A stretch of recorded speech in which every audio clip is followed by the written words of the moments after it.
हाँ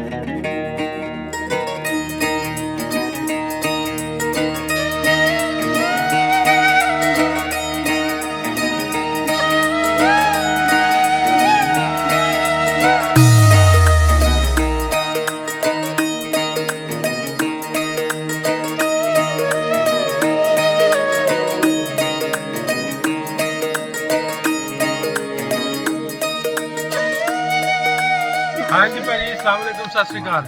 सत श्री अकाल जी, साਰਿਆਂ ਨੂੰ ਸਾਡੇ ਵੱਲੋਂ ਸਲਾਮ ਜੀ। ਭਾਜੀ ਕਿਵੇਂ ਅੱਜ ਕਰਤਾਰਪੁਰ ਸਾਹਿਬ ਗਿੱਲ ਸਾਹਿਬ ਕਿਵੇਂ ਇਕੱਠੇ ਇੱਥੇ ਆ ਕੇ ਕਿਵੇਂ ਮਹਿਸੂਸ ਹੋ ਰਿਹਾ?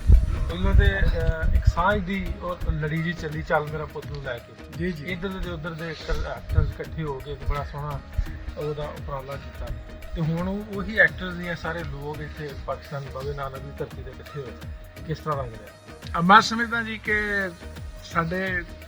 ਜਿਹੜੀ ਸਾਡੀ ਜੜ ਦੀ ਮਿੱਟੀ ਇੱਕ ਹੈ ਹਾਂਜੀ, ਔਰ ਅਸੀਂ ਅੱਡ ਅੱਡ ਹੋ ਕੇ ਰਿਸ਼ਤੇ ਦੀਆਂ ਮੁਹੱਲੇ ਦੀਆਂ ਸ਼ਾਮਾਂ ਵੀ ਕਰਦੇ ਹਾਂ, ਦੁਆਵਾਂ ਵੀ ਮੰਗਦੇ ਹਾਂ, ਪਰ ਸਾਡੀ ਸਾਰਿਆਂ ਦੀ ਜੜ ਦੀ ਮਿੱਟੀ ਇੱਕ ਹੈ ਔਰ ਅਸੀਂ ਉਸ ਜੜ ਤੇ ਹਾਜ਼ਰ ਹਾਂ।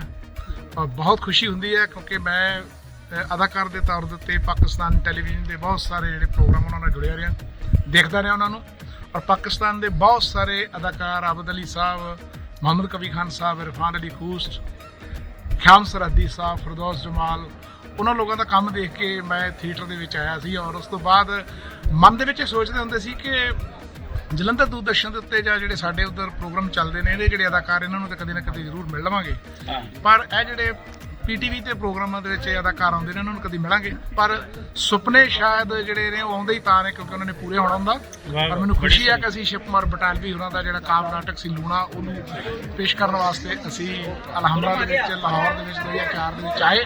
ਔਰ ਫਿਰ ਸਬੱਬ ਬਣਿਆ ਚੱਲ ਮੇਰਾ ਪੁੱਤ ਦੇ ਦੌਰਾਨ ਕਿ ਇਫਤਖਾਰ ਠਾਕਰ ਸਾਹਿਬ, ਨਾਸਿਰ ਚਨੋਟੀ ਸਾਹਿਬ ਔਰ ਅਕਰਮਦਾਸ ਜੱਫੀ ਖਾਨ ਸਾਹਿਬ, ਰੂਬੀ ਅਨਮ ਸਾਹਿਬਾ, ਉਹਨਾਂ ਸਭ ਦੇ ਨਾਲ ਕੰਮ ਕਰਨ ਦਾ ਮੌਕਾ ਮਿਲਿਆ ਔਰ ਬਹੁਤ ਮਜ਼ਾ ਆਇਆ। ਅੱਜ ਅਸੀਂ ਕਰਤਾਰਪੁਰ ਸਾਹਿਬ ਆਏ ਹੋਏ ਹਾਂ ਤੇ ਬਹੁਤ ਖੁਸ਼ੀ ਦੀ ਗੱਲ ਹੈ ਕਿ ਨਾਸਿਰ ਢਿੱਲੋਂ ਸਾਹਿਬ ਪੰਜਾਬੀ ਲਹਿਰਾ ਪ੍ਰੋਗਰਾਮ ਜਿਹੜਾ ਇਹਨਾਂ ਦਾ ਬਹੁਤ ਅਸੀਂ ਦੇਖਦੇ ਹਾਂ, ਉੱਧਰ ਵੀ ਬਹੁਤ ਹਰਮਨ ਪਿਆਰਾ ਜੀ, ਔਰ ਰਜਤ ਸਾਹਿਬ ਔਰ ਬਾਬਰ ਜਲੰਧਰੀ ਸਾਹਿਬ ਔਰ ਸਾਰੇ ਦੋਸਤ ਸਾਨੂੰ ਇੱਥੇ ਮਿਲਣ ਆਏ ਹੋ।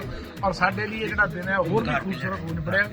ਔਰ ਨਾਸਰ ਜੀ ਔਰ ਕੈਸਰ ਪੀਆ ਸਾਹਿਬ, ਆ ਦੇਖੋ ਮੈਂ ਭਾਜੀ ਕੈਸਰ ਪੀਆ ਸਾਹਿਬ ਕਿੱਥੇ ਤਰ੍ਹਾਂ ਕਰਦੇ ਮੈਂ ਤੁਹਾਨੂੰ ਪਾ ਪਾ ਕੇ ਪਾ ਕੇ ਬਹੁਤ ਆਨੰਦ ਆਇਆ ਜੀ। ਸਰ ਮੇਰੀ ਜਾਨ ਹੈ ਇਹ ਕੈਸਰ ਪੀਆ ਸਾਹਿਬ, ਦੋਸਤੀ ਤੋਂ ਵੱਡਾ ਕੋਈ ਦੀਨ ਨਹੀਂ ਹੈ ਤੇ ਮੁਹੱਬਤ ਤੋਂ ਵੱਡਾ ਕੋਈ ਮਜ਼ਹਬ ਨਹੀਂ।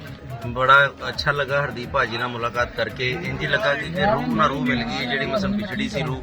और बड़ा अच्छा लगा ਅੱਜ ਰਿਕਾਰਡਿੰਗ ਸੀ ਸਾਡੀ ਮੁਜ਼ਾਕਰਾਤ ਦੀ, ਲੇਕਿਨ ਮੈਂ ਠਾਕਰ ਸਾਹਿਬ ਨੇ ਸੀ ਫੈਸਲਾ ਕੀਤਾ ਅਸੀਂ ਧੁੰਦਾਂ ਨਹੀਂ ਵੇਖਣੀਆਂ, ਕੁਝ ਵੇਖਣਾ ਇੱਕ ਦਿਲ ਵੇਖਣੇ ਨੇ, ਦਿਲਾਂ ਨਾਲ ਦਿਲ ਮਿਲਣੇ ਨੇ। ਤੇ ਹਰਦੀਪ ਭਾਜੀ ਸਾਡੀ ਜਾਨ ਨੇ, ਸਾਡੀ ਜਿੰਦ ਜਾਨ ਨੇ, ਸਭ ਕੁਝ। ਤੇ ਅੱਲਾਹ ਪਾਕ ਤੁਹਾਨੂੰ ਸਲਾਮਤ ਰੱਖੇ ਭਾਜੀ, ਔਰ ਇਸ ਤਰ੍ਹਾਂ ਹੀ ਚੜ੍ਹਦੀ ਕਲਾ 'ਚ ਰਹੋ। ਲਵ ਯੂ ਨਾਸਿਰ ਭਾਜੀ। ਮੁਹੱਬਤ ਜਿਹੜੀ ਹਮੇਸ਼ਾ ਜ਼ਿੰਦਾਬਾਦ ਹੈ, ਜ਼ਿੰਦਾਬਾਦ ਰਹੇਗੀ ਔਰ ਮੁਹੱਬਤ ਔਰ ਪੰਜਾਬੀਅਤ ਹਮੇਸ਼ਾ ਜ਼ਿੰਦਾਬਾਦ। ਜਿੱਥੇ ਪੰਜਾਬੀਆਂ ਦਾ ਪੈਰ ਉੱਥੇ ਖੈਰ। ਬਹੁਤ ਸ਼ੁਕਰੀਆ ਜੀ, ਬਹੁਤ